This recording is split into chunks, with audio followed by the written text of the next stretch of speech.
Help me reach 7,000 subscribers. Please like the video and share your thoughts in the comments. Your feedback helps make the content better. I came home on a Tuesday, and the house felt like a stage set with the lead missing. Jenna always checked in if she was going to be late. That was our basic rule, the one we never had to write down. I stood in the kitchen staring at the empty hook where her keys usually lived. The slow cooker was off. The dog had that look like he'd waited at the door and lost hope. No message. No missed calls. I poured tap water into a glass and watched the clock chew through minutes. 9:30. 10:15. At 10:50, the lock finally clicked. She paused in the doorway like a teenager sneaking into a quiet house. Purse clutched to her side, phone in the other hand, eyes doing that quick scan judges give defendants. Traffic, she blurted, dropping her purse on a chair. At 10:50. There was an accident on the freeway. I didn't want to text while driving. You're good at voice to text. Not tonight, Mark. She moved toward the hallway. I'm exhausted. Can we not? Something in the rhythm was off. She never used "not tonight" on logistics. That line was reserved for other categories. I nodded like a bartender closing a tab. Eat anything? I asked. I grabbed a salad with Claire. You can handle yourself, right? Have for 43 years, I said, and she flinched at the number like I'd used it as a weapon. She disappeared down the hall. The dog looked at me, then after her, then back at me, undecided which human was writing the schedule. I patted his head. If I'd known where it was headed, I would have started counting exits that night. By breakfast, she was sunshine and oatmeal. Sorry about yesterday, she said without any specifics. Work piled up. Claire had a meltdown about her manager. It turned into a thing. Big thing if it eats the evening. I told you I was exhausted. You told me at 11. She rolled her eyes. Are you keeping timesheets now? I let that pass. We still doing dinner with Pete and Linda Friday? Maybe, she murmured, and tucked her phone face down under a napkin. Phone under a napkin. Not casual. Not us. She'd always been the person who tossed its screen up anywhere. Now it had manners. Work calling? I asked. Can you not hover? Not hovering. Asking. Well, don't. There's cold. And then there's that refrigerator tone people use when they want you to feel like you're intruding in your own kitchen. I rinsed the bowl and left it in the rack. Her spoon clinked like a signal that I'd been dismissed. She leaned in as I grabbed my jacket. Let's be adults, she said. Try me. I need more space this week. I've got a presentation, and Claire's going through it. Don't take it personally if I'm not around. Tried not to, I said. Didn't work. So I'll adjust. Adjust how? I'll be gone more too. Shop night at Nate's. Early mornings at the gym. We'll overlap when it happens. She nodded like she'd won a small case. Good. Good for both. I added, and watched her eyes stay neutral. I didn't call it a red flag. I don't use those words. I call it a memo from reality. I read it, filed it, and revised my schedule. That was initiative 1. By Thursday, the tone changed again. Jenna was a master of small jokes that landed like paper cuts. She stood at the door, one shoe on, one shoe dangling from 2 fingers. Can you walk the dog at lunch? She asked. If I'm late, he gets weird. I'm swamped. I can do it before work. At lunch, you're up. You're the one who likes structure, she shot back. I like agreements. You want to renegotiate? Say it straight. Fine. I'll figure it out, she said, and slipped the second shoe on as she backed out toward the driveway. The dog looked at me like he'd read the start of a new policy. Friday at Pete and Linda's was our second memo. Backyard, string lights, cheap folding chairs. Pete's a project manager with a bad poker face. Linda runs the neighborhood group and can organize a Thanksgiving parade in 2 texts. We showed up with a salad tray. Jenna made a beeline for Linda. I found the cooler. Pete clapped me on the shoulder. You too good, he asked. We pay our bills, and we don't yell at the dog. He stared at Jenna across the yard. She seems busy. Busy is the new normal, I said. At the table, Linda poured wine. Jenna, you've been a ghost, she teased. Keeping secrets? Jenna smiled too hard. It's called ambition. You might try it, she said, and laughed like it was harmless. Linda blinked. The line hit me like a sneeze in a quiet church. I set my glass down. Hey, we don't knock hosts, I said, light voice, not joking. They feed us, they get respect. It's a simple exchange. Jenna waved it off. She knows I love her. Then say it without the jab, I replied. I didn't raise my voice. I didn't stack sentences. I just set a boundary and left it on the table. Pete slid me a look. Later, by the grill, he muttered, "You want me to run interference?" "No," I said. "We're good." Back at the table, Jenna's phone buzzed. She palmed it like a magician and angled the screen away. Linda pretended not to notice. Pete stared at his shoes. After dessert, Jenna announced, "I may swing by Claire's tomorrow morning. Coffee in crisis. Don't wait on me. Text when you head out." I said, "What are we, 16? No, we're two people with calendars." She rolled her eyes again and smiled for the group. That smile had PR tone written all over it. On the way home, she kept the radio loud. She turned it down only to say, "Don't embarrass me like that again." "Which part embarrassed you? The part where I asked you not to smack talk our host?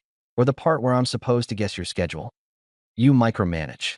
I make agreements." She shook her head and set her phone face down in the cup holder. Face down had become a character in our marriage. The next 2 weeks laid down the pattern like track beside a highway. Late nights, vague reports of coffee with Claire, the phone traveling face down from room to room like a hostage. I didn't storm. I didn't sniff. I did what men do when the ground moves. We checked the level. I shifted money into a separate savings bucket, split our meal plan, posted my own schedule to the family calendar, and stopped asking about hers. I started keeping receipts and stopped volunteering Friday reservations. When she called me controlling, I thanked her for the review and cut the conversation short. "Wow," she said one night as she watched me lock my laptop at 9. "Look at you suddenly having boundaries." "Not suddenly," I corrected. "Just visible now. You're overreacting." "I'm matching the energy." She scoffed and headed to the shower.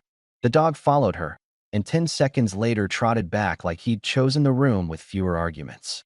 Midweek, around lunch, she texted, "Coffee with Claire again. Might be late. Don't wait on me." I typed, "Copy. I won't." Then I clicked the Rides app on my own phone and watched the little car icon sit 2 blocks from our house at 3:10 p.m., then head west. That wasn't paranoia. That was curiosity with a credit card. I shut my laptop, grabbed my keys, and left the office with a wave to my assistant. "You out?" she asked. "Field trip," I said. I tailed the driver 3 car lengths back. Easy, like I'd done it before in another life. Jenna's driver cut across town and rolled up to a cafe near the river that we'd used once for brunch. Street parking was crowded, so I pulled into a lot behind a hardware store and walked the last block with a coffee I didn't want. I posted across the street, behind a newspaper box. "No theatrics. Just eyes." Jenna stepped out of the car, tugged her hair like she was about to walk into an interview, and slowed near the door. A man peeled off the wall and opened his arms like they had a license. I knew his back before I saw his face. Tall, gym-regular shoulders, that bounce guys keep when they still play pickup ball on Thursdays. Kyle. The ex who'd been a story from years ago. The one who sometimes left comments on her social posts until she muted him for peace. He was already smiling. They hugged like ceremony. Not quick. Not one-armed. They stood there, forehead to cheek, like a couple who'd done this 100 times and wouldn't mind 101. I didn't move. You don't rush a fire you didn't light. They went inside and picked a corner table by the window. They looked comfortable the way worn-in shoes look comfortable. She laughed with her whole face. He leaned in and lowered his voice. She reached across and squeezed his hand like he'd said something brave. After 10 minutes, when the waiter turned away, she lifted her phone and tilted it toward him. He grimaced and shook his head. She tucked it away and laughed again. I took 2 photos. Not for social media. For the guy in the mirror who sometimes tries to rewrite history to make it kinder. Then I walked to my car. I didn't call anyone. I didn't circle the block. I drove home at the speed limit and fed the dog. At 7, she breezed in with grocery store flowers like props. "Claire's a mess," she announced, and set the bouquet on the counter. I told her to take time for herself. "I might swing by again Saturday. You get points for coaching?" I asked, and moved the flowers to a vase. She watched me a beat. "You're different." "Thanks." That wasn't a compliment. It wasn't an insult either. She folded her arms. "Say what you want to say." I already said it 2 weeks ago. I'm adjusting. Meaning, I'm not chasing what doesn't want to be caught. She laughed, the sound brittle. "God, you love making speeches." "No, I prefer checklists. Here's one. We share logistics. We don't take shots at people we claim to love, and we don't keep screens hidden like contraband. That's how I operate. If you want a different model, pick a different dealership. And what if I do? Then you do, I said, and put the flowers in the center of the table like we were staging a house for sale. The next morning, she cracked eggs and slid a plate toward me. Breakfast? She offered, soft voice, no edge. Thanks, I said and ate. I was harsh last night, she tried. Yeah, I'm just stressed. Then rest. I want to. With you. Schedule it, I said. I've got shop night tonight. Her eyes warmed like I'd moved back into orbit. Skip it. Let's do a movie. I'll pick something you like this time. That's a first, I said, smiling. She swatted my arm with the dish towel like we were fine. This was the first smokescreen, sweetness, breakfast, a hint of old US. It landed and slid right off. I wasn't cruel. I wasn't fooled. I moved my keys from the hook to my pocket. I went to shop night anyway. Nate runs a garage behind his house like a club for men who don't want to talk about feelings, but do anyway once they're under a truck. He poured me coffee and nodded at the wrench I wasn't using. You look like a guy watching a fire from the sidewalk, he said. I saw something I can't unsee. Inside or outside your house? Outside. Inside comes later if I let it. You going to? Deciding. Meanwhile, I'm fixing things that respond to tools. He grunted approval. That was foreign territory initiative number 2. I kept my outside life running. I didn't cancel it for her new schedule. I widened the lane for my own time. Back home at 9, Jenna sat on the couch in a robe like a commercial. Candles. Our first soundtrack in months. The dog snored from the rug. She stood when I walked in. I made tea, she offered. We could talk. Tomorrow, I said. That's cold. That's a boundary. She swallowed whatever script she'd prepared and blew out the candles like it was my birthday and she'd run out of matches. We went to bed at opposite edges of the same mattress. In the dark, I stared at the ceiling and wrote my next move. I wasn't going to ask questions to hear pretty answers. I was going to change the conditions. Saturday, I swapped the passcode on my laptop, moved a stack of mail with my name on it to my office, and set the house Wi-Fi to a new network name. When she asked why her phone was bouncing between signals, I told her. I reset the router. New logins on the fridge. It was in my handwriting. A small thing, but it said what I needed to say. This house works on open, not on secret. At the same time, I asked my HR rep on Monday what the process was for updating beneficiaries if life events shifted. I wasn't being dramatic. I was marking a path. I also called a lawyer for the adult version of a weather report. What happens if I decide this storm is permanent? He told me what papers look like, how assets split if you're organized, how timelines work if both people sign instead of turning it into theater. I listened, took notes, and arranged for a set of documents to be ready if I wanted them. I didn't call that revenge. I called that an umbrella. Tuesday, Jenna invited us to a barbecue at her friend Tessa's place. It'll be chill, she said. Bring your sense of humor. I always do, I said, and set the printer to work on some basic financial summaries. I didn't hide the pages. I left them on my office desk. When she walked by and saw them, she said, "Are you expecting an audit?" Always. At Tessa's, I knew 3 people and the grill. The music was loud enough for small lies. Jenna told a circle of strangers that I snore like a freight train and I can't tell a Sauvignon from a Chardonnay. It wasn't deadly. It was the tone. The tilt of her chin like she'd earned the right to frame me as a punchline. I took the skewer of shrimp from the host and said, "If you want a better story, ask me about the time Jenna tried to fix a clogged drain with glitter." The circle laughed. Jenna smiled tight.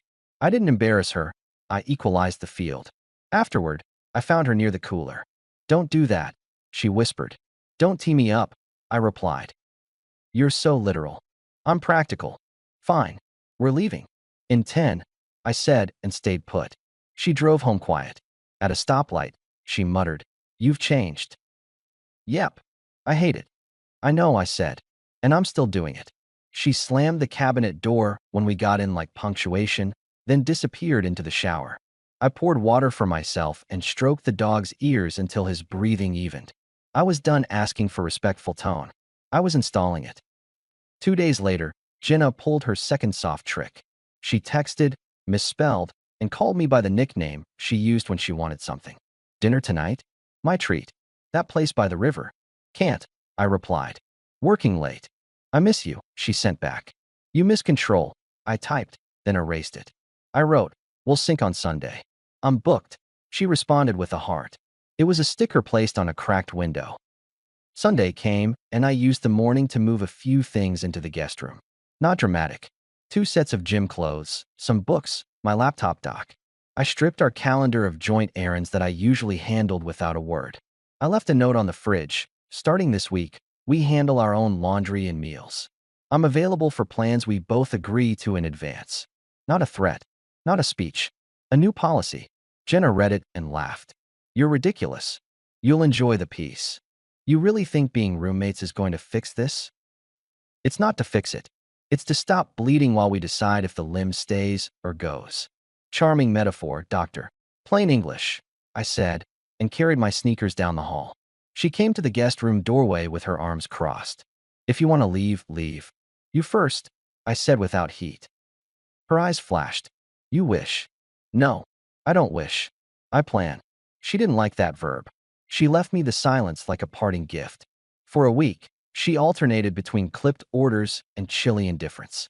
She forgot shared commitments, then criticized me for not reading her mind. I stopped reminding and started recording. Twice she came home with hair and makeup set to audition and pretended she'd been at a nail appointment that ran long. I didn't buy it. I didn't announce I didn't buy it. I lived my schedule, worked my hours, ate my meals at simple tables, and answered every provocation with the shortest version of the truth. Meanwhile, I kept the photos exactly where I wanted them, on my phone, in a folder with a name that would bore anyone. I didn't study them. I didn't need to.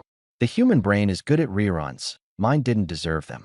The final rearrangement came a week later, on a Wednesday night. She walked in at 9:30, hair smelling like somebody else's cologne with a different bass note than mine. She tossed her purse onto the couch and stood there like a prosecutor. What are we doing? She demanded. Dishes. Laundry. Taxes. I said, holding up a pile of mail. I'm serious. So am I. This, she waved between us, is not a marriage. You're right. Say something real, Mark. Okay. I don't chase ghosts. Her jaw tensed. Stop talking in riddles. That wasn't a riddle. She took 2 steps closer. Do you care at all? Yes. About me.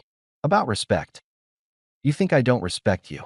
I think you respect me when it's practical. That's not fair. Maybe not. It's honest. You're acting like a stranger. I learned it from you. She blinked. Fine. If you won't fight for this, I'm done pretending. She drew a breath and went for her line. I'm going to Kyle. He actually understands me. He actually values me. You. She pointed at me like she was handing down sentence. You changed. I didn't flinch. I reached into my backpack on the counter, pulled out the envelope I'd put there 2 days earlier, and set it on the table. It made a small sound, paper on wood, the most reasonable noise I'd heard all month. What is that? She asked, voice steady but color traded for caution. Documents, I said. If you're leaving, sign the top sheet. Take a copy. Tell me when you'll pick up the rest of your things. I flipped it open to the tabs. House stays. Accounts are separate as of last week. We'll keep it clean. She didn't touch the envelope. You're serious. Completely. You're not even going to. No. You don't want to hear why? I don't want to manage your story. This is insane. You're throwing us away because I had a hard month. You threw us away on a sidewalk by the river, I answered. I watched. Her mouth opened, shut. The field shifted. She tried for one more play. You're heartless. No, I said. Just done. Her chin trembled, not out of romance, but because plans were dissolving. Then I'm leaving, she said, as if I'd beg. I didn't. She grabbed a suitcase from the closet and started packing clothes like a shopper on a deadline. She moved fast, making loud choices, waiting for me to stop her like a movie scene. I didn't move from my chair. I drank water. I petted the dog when he got confused and sat between us. She zipped the bag and rolled it to the door. You'll regret this, she tossed over her shoulder. No, I said. You will. That made her stop. You don't get to have the last word. I just did, I replied and held the door. Don't come back. She stared, expecting me to at least soften it. When I didn't, she wheeled the suitcase out, got into a ride-hail without looking up, and left like the house had never been hers. The door clicked behind her. The dog leaned on my leg. The silence felt like honest air. 2 days were quiet and loud at the same time. I worked more than usual because work has predictable outcomes. I left early, came home late, and fell asleep with the dog at the foot of the bed in the guest room like we were roommates who understood the rules. I ate simple dinners, did the dishes, and answered only the calls I needed for the business. I didn't tell anyone the full story. I just told Pete I couldn't make Friday and told Nate I'd bring the torque wrench back next week. On the third night, at 9:30, the doorbell rang. I opened it to Jenna with a sweetness strained across her face like icing that won't set. "Can we talk?" she asked. She'd been crying, but that's not a crime. It's also not a pass. 2 minutes, I said. I said things I didn't mean, she blurted. I was trying to get a reaction. I was scared.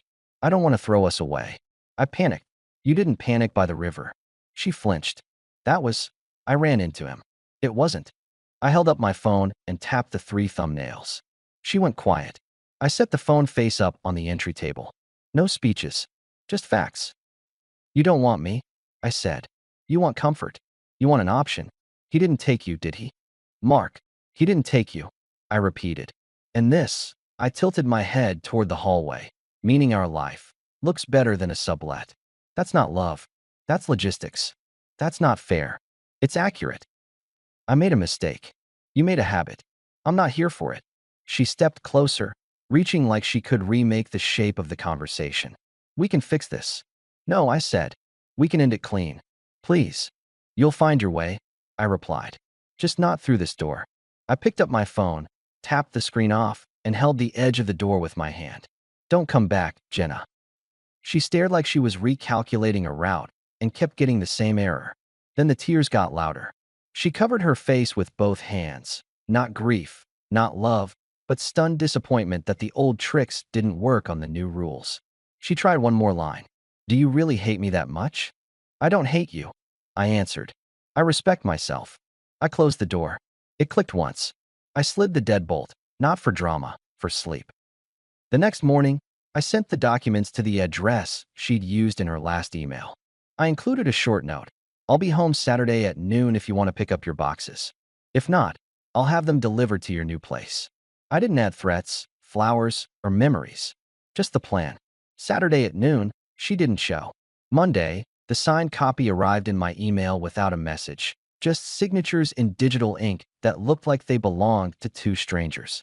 Pete dropped by unannounced with a 6-pack of sparkling water and stood on my porch like he didn't know how to deliver concern without making it worse.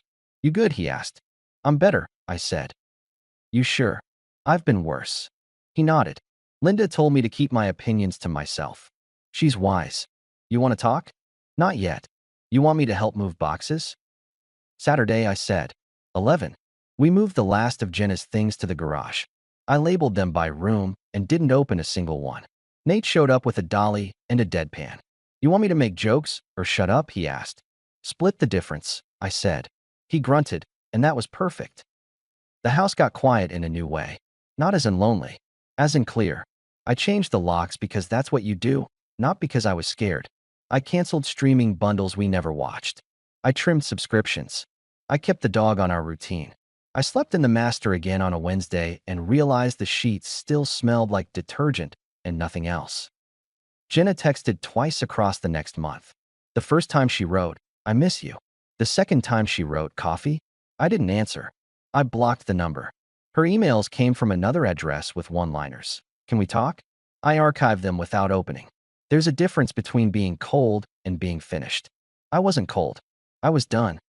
The papers went through efficiently because I'd done the homework early. No drama, no pile-on. We had a clean record. I had clean receipts, and the house remained mine because that was the agreement we set when we bought it, and because I didn't turn it into a battlefield. My accounts stayed my accounts. I didn't crow. I just kept paying the utilities on time. Work got better because I stopped dragging around the weight of an unspoken problem. I took on a client I'd been avoiding because I didn't want to be away 3 nights in a row. Now 3 nights away sounded like a bike ride.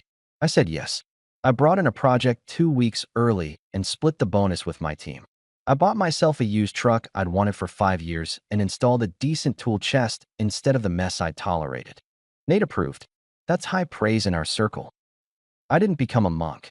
I said yes to things I'd said no to because I was pretending balance looked like giving up pieces of myself. I met friends for dinner without checking a phone I no longer carried like an ankle monitor. I fixed the fence, painted the guest room, and put a small stereo in the garage to keep me company while I messed with wood projects and pretended I knew what I was doing.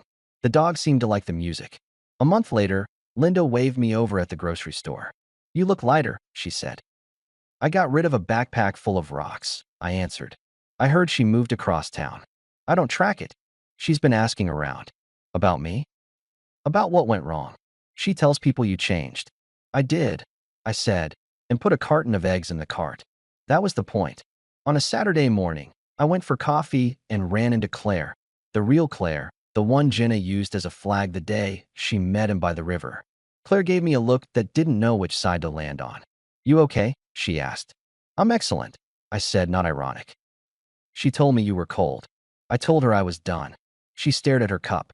"He's not moving her in," she said, not meaning to, like the word slid out by mistake.